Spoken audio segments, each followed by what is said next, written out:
A volta de Jesus, ou a segunda vinda de Jesus. Talvez um dos temas mais polêmicos e um dos temas mais atuais, como sempre tem sido da história da igreja, né? Os próprios apóstolos, na época que Jesus foi assunto aos céus, eles esperavam que Jesus voltasse a qualquer momento. Iminentemente, eles acreditavam que o final das coisas ia acontecer muito em breve. E já se passaram 2000 anos, e eu que estou nessa vida, tenho esse imaginário cristão comigo, fui criado dentro de um ambiente em que a Bíblia é estudada, é ensinada. Eu vivi isso também, essa expectativa da volta de Jesus, da iminência da vinda de Jesus, né? Do final dos tempos, como algumas pessoas preferem dizer, ou no fim do mundo as pessoas acreditam, elas associam tudo isso à volta de Jesus. E eu queria falar um pouquinho hoje o que eu tenho, né, no meu imaginário cristão a respeito desse evento que vai ser mais um marco na história da humanidade, como foi o primeiro advento da vinda do Messias, de Jesus Cristo, há 2000 anos atrás, marcou a história antes e depois de Cristo, né? Apesar que muitos querem minimizar esse fato, mas não dá para diminuir o fato de que Deus pisou na terra num determinado momento da história. A gente tem que realmente entender que esse momento foi importantíssimo e como vai ser importantíssimo esse segundo momento, esse segundo advento, esse segundo evento histórico, que é a volta ou a segunda vinda de Cristo. A exemplo da primeira vinda de Cristo, a segunda vinda de Cristo, e aí é que começam as confusões, né? Existem muitas interpretações ou muitos entendimentos, né? Você não pode olhar para um trecho bíblico que fala a respeito dessa profecia da revelação. Tem ali em Apocalipse, fala muito a respeito desse momento. Tem o sermão profético de Jesus, que fala muito a respeito desse momento. A gente tem a ceia de Jesus com seus apóstolos, quando ele fala a respeito desse momento. Então a Bíblia ela é recheada de profecias a respeito desse momento, que é um momento importantíssimo, que marca uma nova transição, uma nova história da humanidade. E é a respeito disso que eu queria falar um pouquinho, o meu entendimento, né? Do meu imaginário cristão, o que eu acumulei durante esse tempo de estudo, de conhecimentos a respeito da Bíblia. Eu quero passar um pouquinho para vocês. Então, a exemplo da primeira vinda, a segunda vinda de Jesus também vai ser dividida em dois momentos. E isso esclarece muita coisa. O primeiro momento é entendido, e ali em Tessalonicenses fala claramente a respeito disso, é o momento em que a igreja, ou seja, os gentios para quem Paulo pregou, aqueles que não são judeus, mas também os judeus que aceitam Jesus como o Messias, como Salvador, como Senhor, Jesus como sendo Deus, aqueles que creem que Deus ressuscitou a Jesus, que é o Filho, parte da Trindade, ao terceiro dia, e depois ele foi, de 40 dias, ele foi assunto aos céus, onde está assentado à direita de Deus Pai. Os que creem que Jesus é Deus, aqueles que entregam a sua vida a esse Deus, por reconhecimento da verdade de que Ele é o Criador. A pessoa de Jesus é a expressão mais clara, é a melhor expressão da pessoa do Deus, Criador do universo e de todas as coisas. Aqueles que creem são conhecidos nessa época, nessa dispensação que a gente conhece como dispensação da graça, que também é um tema para outro vídeo, né? Esta é chamada a igreja ou eclesia, né? No original. Então essa igreja é o próprio corpo de Cristo, são os cristãos, os pequenos cristos, aqueles que entregaram a sua vida, aqueles que receberam o Espírito Santo de Deus, aqueles que são escolhidos e aqueles que são eleitos também para viver a vida eterna com Deus. Então, essa igreja, no primeiro momento da volta de Jesus Cristo, ela vai ser retirada desse mundo, num evento que é um próximo evento esperado pela própria igreja, por nós todos os cristãos, que é conhecido como o arrebatamento.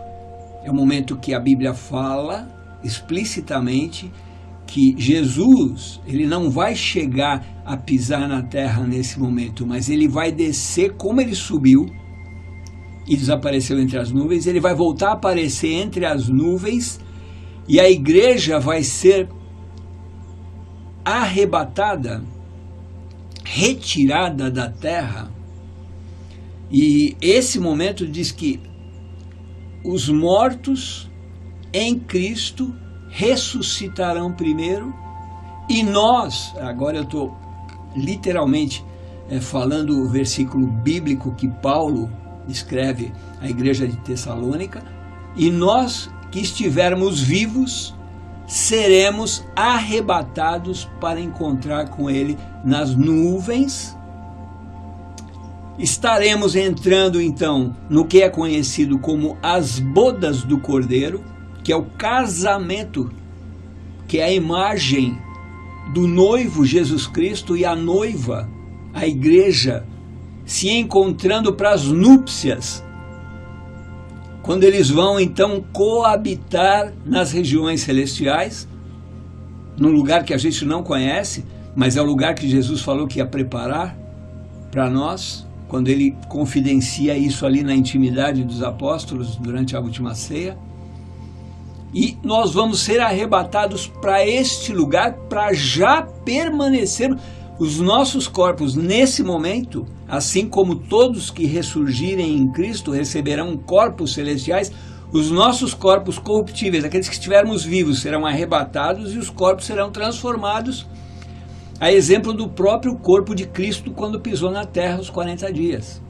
Na sua primeira vinda, ou na segunda parte da sua primeira vinda, nós seremos transformados, receberemos esses corpos de glória e estaremos com ele a partir desse momento eternamente.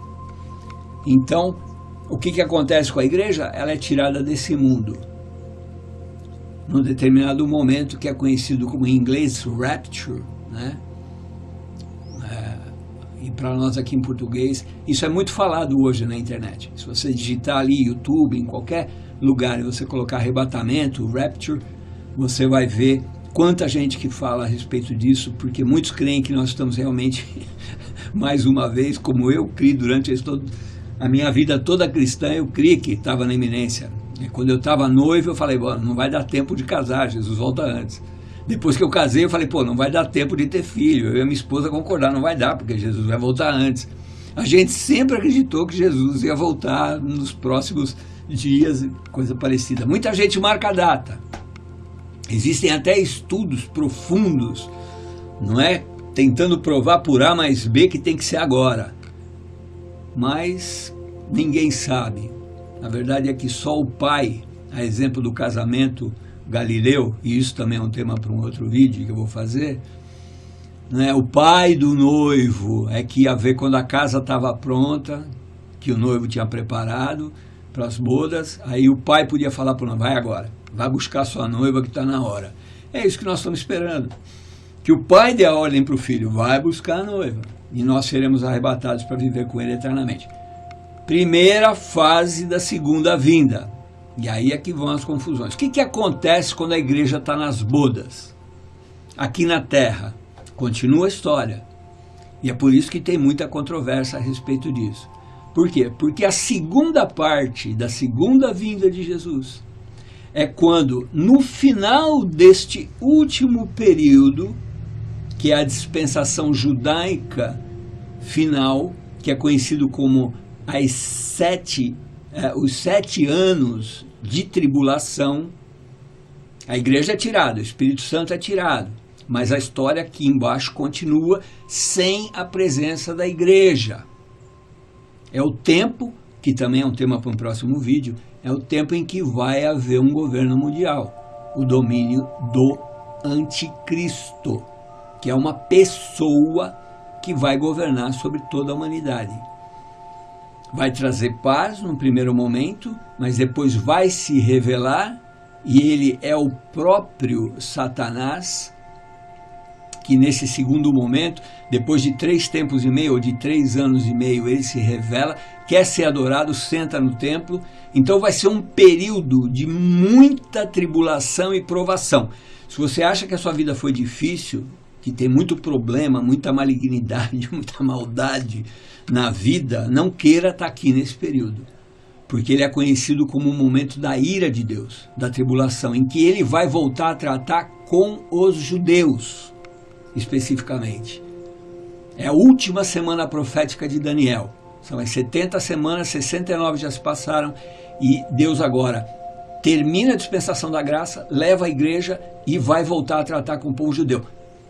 Vai ter igreja aqui, vai ter um remanescente de cristãos que não estavam preparados para subir no arrebatamento. Isso é outra controvérsia. Como todo o Velho Testamento é sombra das coisas que hão de acontecer, né? Tudo que Deus faz é voltado para esse momento, para a eternidade do homem com ele. É incrível você estudar a Bíblia e ver isso. Até o próprio casamento, a figura do casamento, é esse momento máximo do reencontro de Jesus com a noiva, né? Do casamento, das núpcias do Cordeiro. Mas o que acontece com relação ao povo judeu?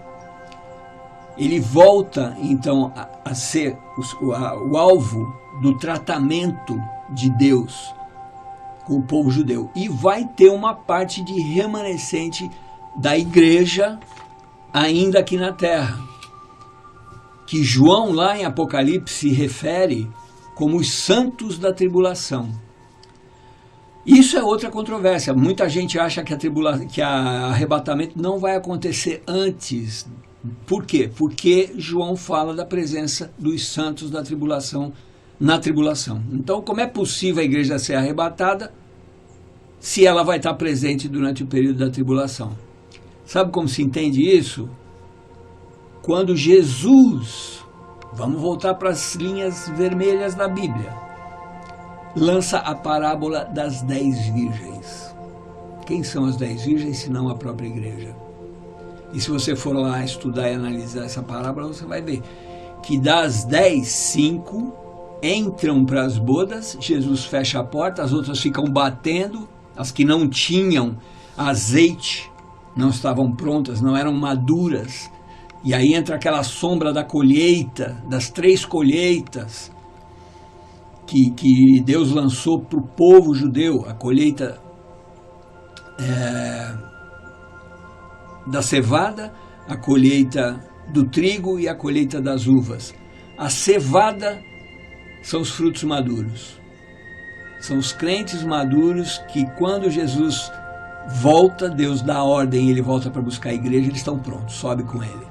Seriam as 5 virgens prudentes, ou aquelas que têm óleo, aquelas que estão vigilantes, aquelas que estão preparadas, aquelas que estão crendo, aquelas que estão ligadas em todos os eventos, né? Aquelas que esperam a vinda do noivo ansiosamente, como eu e muitos cristãos. Eu creio que eu vou subir, eu espero que eu suba, eu espero que eu não fique, porque quem ficar aqui, imagina, você é cristão, você já ouviu tudo sobre isso, você até frequenta a igreja, num determinado momento some uma galera, some uma turma. Arrebatamento é isso, vai sumir da terra, desaparecer instantaneamente uma multidão de pessoas, que é a igreja madura. Tem muita gente que vai subir. Aí você olha e fala, o que aconteceu? A gente crê, na nossa mente santificada, que o próprio anticristo, e a Bíblia fala que vai fazer referência à noiva. Eu acredito que ele vai explicar o arrebatamento, talvez contando uma história de OVNI ou de extraterrestrial, ou, né, extraterrestre, que a igreja foi abduzida pelos extraterrestres. Não sei qual vai ser a explicação, mas provavelmente ele vai dar uma explicação plausível, e quem ficar vai aceitar, principalmente as pessoas que não conhecem as revelações, não conhecem esse imaginário cristão. Agora, quem conhece o imaginário cristão e não estava pronto, que é a igreja, os santos da tribulação, vão falar: Jesus amado, era tudo verdade, fiquei, dancei. E a Bíblia fala que quem fica nesse período, como não usou ou não aceitou o sacrifício de Jesus, não foi lavado, não foi salvo pelo sangue do Cordeiro, vai ter que pagar a sua salvação com a sua própria vida. Então João, quando fala essa multidão que vem do período da tribulação, eu acredito que são os mártires da tribulação. Porque o anticristo vai querer ser adorado, e ele vai querer pôr a marca, e a Bíblia fala que ninguém vai comprar e vender sem a marca do anticristo. E a Bíblia, ela é categórica: quem colocar a marca vai perder a eternidade. E os cristãos que ficarem, que não subirem, não estavam prontos, porque tinham as suas lamparinas sem óleo, eles vão saber disso, e não vão colocar a marca da besta. Então vão ser decapitados, vão perder as suas cabeças, vai ser uma inquisição na época, e essa multidão então vai ser também salva, como que pelo fogo, a palavra de Deus diz, e eles vão estar entrando então naquele momento nos céus, aparecendo ali na visão de João em Apocalipse, falando a respeito dos santos. O que acontece? Eu creio que isso aí vai acontecer na primeira metade da tribulação. Por quê?